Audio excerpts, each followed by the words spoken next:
Well, for the last time in our Davos Diary, this is the wrap-up of what Davos was this year.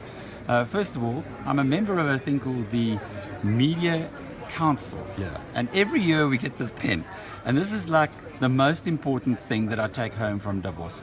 It's a beautiful pen, and it says International Media Council 2017, and that'll give it with all the other ones that been going back to 2011 that I've got. Anyway, that's the most important thing.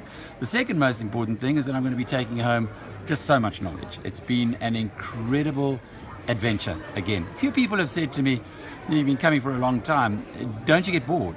In fact, it's quite the opposite. It escalates your curiosity and your interest. It's almost like the brain just wants to know more when you start learning a little bit.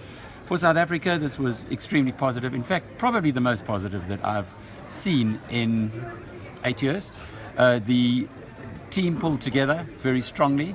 There was a cohesion between Labour, business and government that I haven't seen here. And if you were to take last year to this year, well, it's like in different planets. Last year we were polecatish, if you like. It was just after Nene Gate. Zuma didn't pitch for one of his sessions.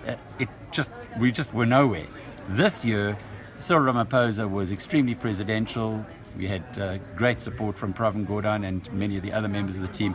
And you could just feel that between business and government is now cohesion that is working. So great for South Africa. For the world, not so sure. Today, Donald Trump has his inauguration, and his name has been whispered around here and, well, spoken quite aggressively, like George Soros, who had a dinner last night, who said that Trump runs what he describes as either a dictatorship or a mafia state. So he certainly doesn't like his new president. But as far as people here are concerned, there are two camps. The one camp says Trump's a disruptor, the world needed to get a shake-up, and with all his faults and difficulties, he's going to make changes that are going to benefit us in time. The other camp says he is a unguided missile who is going to destroy the whole globalization project, the project of Homo sapiens coming closer together, because we are all one species after all. We might have different skin colors, but we're 99.8% or 9% identical if you have a look at the human DNA. I'm not sure which camp I'm in, and as a journalist, you shouldn't be in either camp. But effectively, the world is going to be very, very interesting in 2017. In South Africa, the forces for good are getting stronger and growing more aggressive. In the world as a whole, the forces for good have been given a big wake-up call, and that will galvanize, I'm sure, galvanize them into greater action into the year ahead.